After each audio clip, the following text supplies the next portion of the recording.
Covid का बहुत बड़ा योगदान है कि हमारे पास एक नया ऑप्शन कम से कम क्रिएट हो गया है कि ऑनलाइन या ऑफलाइन। ये प्रश्न केवल पढ़ाई का है नहीं, व्यापक प्रश्न है।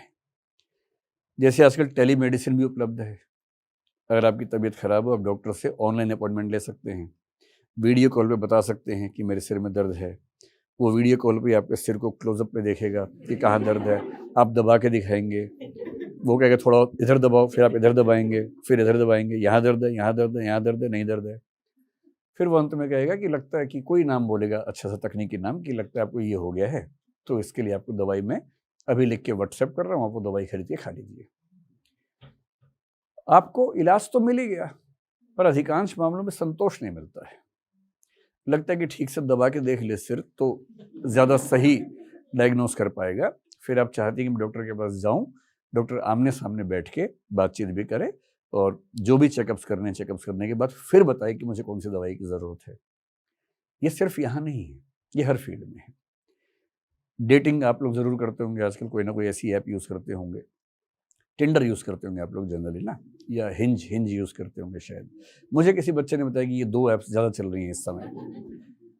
तो आप शुरू करते हैं वहाँ से, राइट या लेफ्ट स्वैप करके, जब फाइनली लगता है कि कोई व्यक्ति से ठीक मिल गया है। जैसी बात आगे बढ़ती है, फिर आप चाहते हैं कि ऑनलाइन से ऑफलाइन शुरू हो, क्योंकि क्योंकि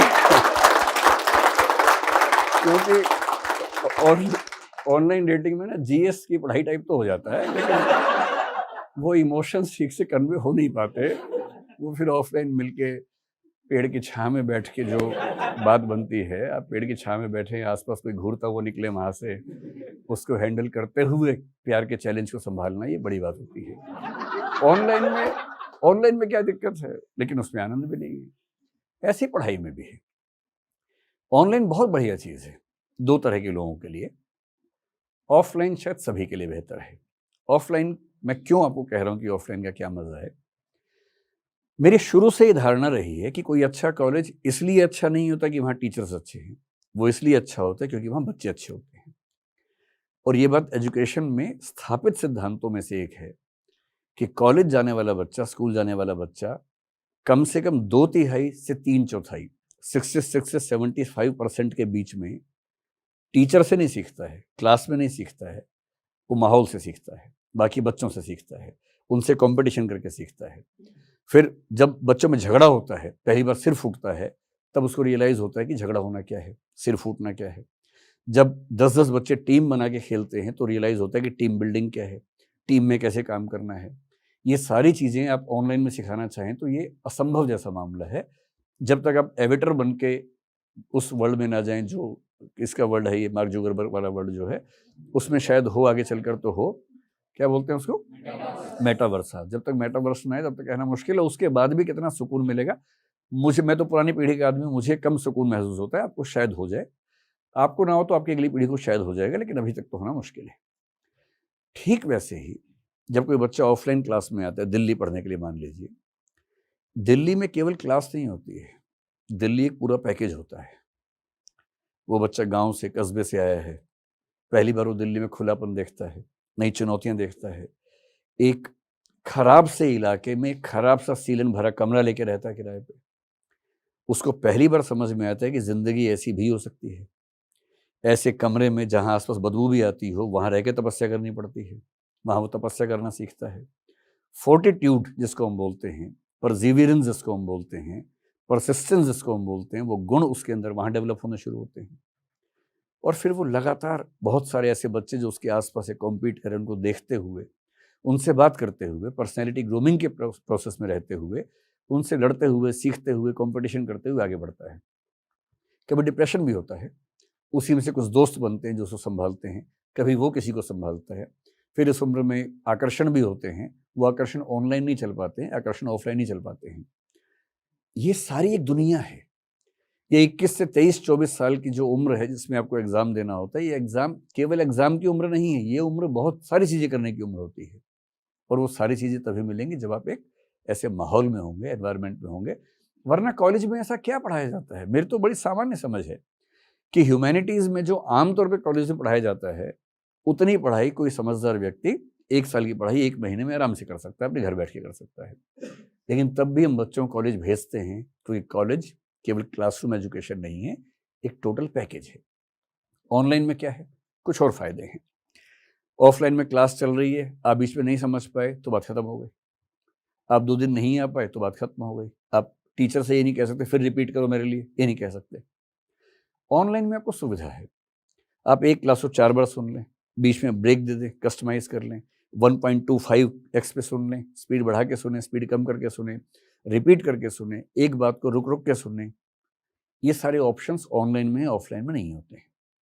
इसलिए मेरी समझ है कि आज के दौर में सबसे सफल मॉडल है हाइब्रिड, जिसका मतलब है कि आप ऑफलाइन पढ़ने आए और ऑफलाइन क्लास आपको ऑनलाइन मोड में भी उपलब्ध रहे, ताकि आप जब जब चाहें, रिवाइज करना चाहें, डाउट्स आपको हों, वहाँ से हैंडल कर लें। अपने आंसर आपने लिख के सबमिट करना है, लंबी लाइन में ना लगना पड़े, आंसर लिखा, फोटो खींची, ऐप पे सबमिट किया, वहाँ किसी ने चेक किया, टैबलेट पे चेक करके सुझाव दे के ऐप पे सबमिट किया, आपको ऐप पे मिल गया, और पूरे ट्रैक रिकॉर्ड के साथ कि इस दिन ये आंसर जमा किया था, उसमें ये मूल्यांकन था, नेक्स्ट डे ये आंसर किया, ये मूल्यांकन है।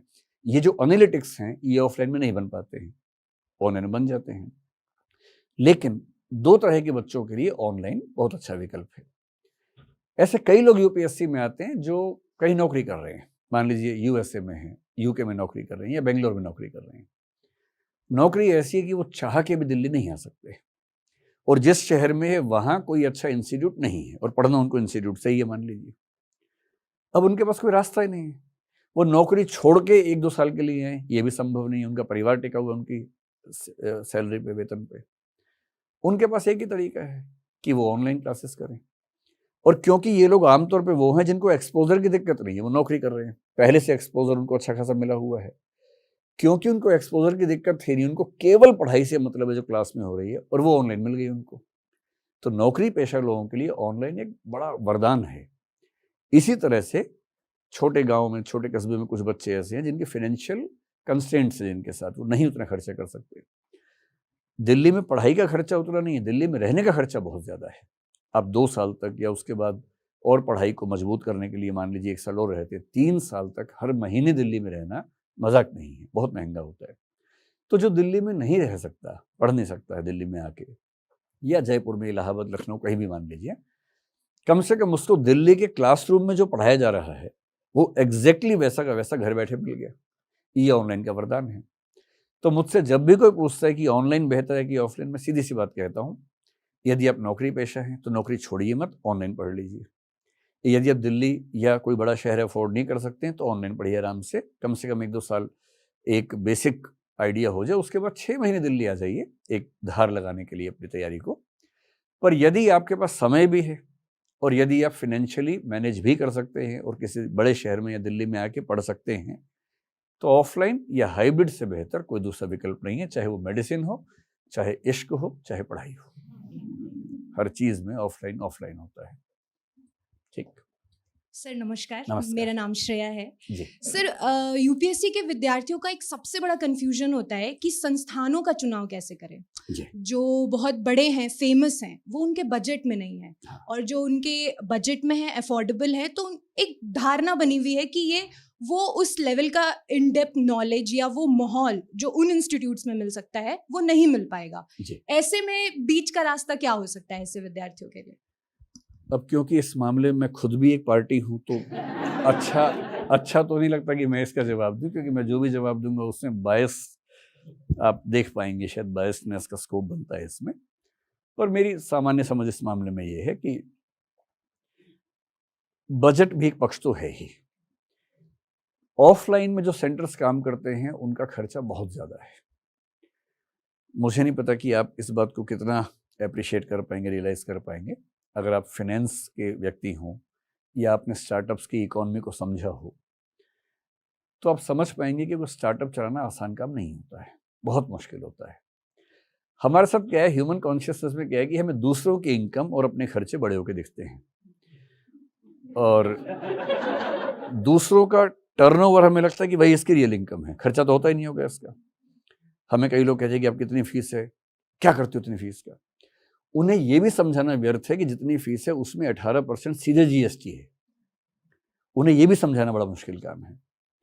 और फिर यह समझाना कि बहुत बड़े क्लासरूम्स होते हैं, 1200 लोग काम कर रहे हैं, नोट्स बनाने वाले टीम है, वेबसाइट है, मैगजीन है, ये सब चीज़ें आपके लिए हो रही हैं। टीचर बहुत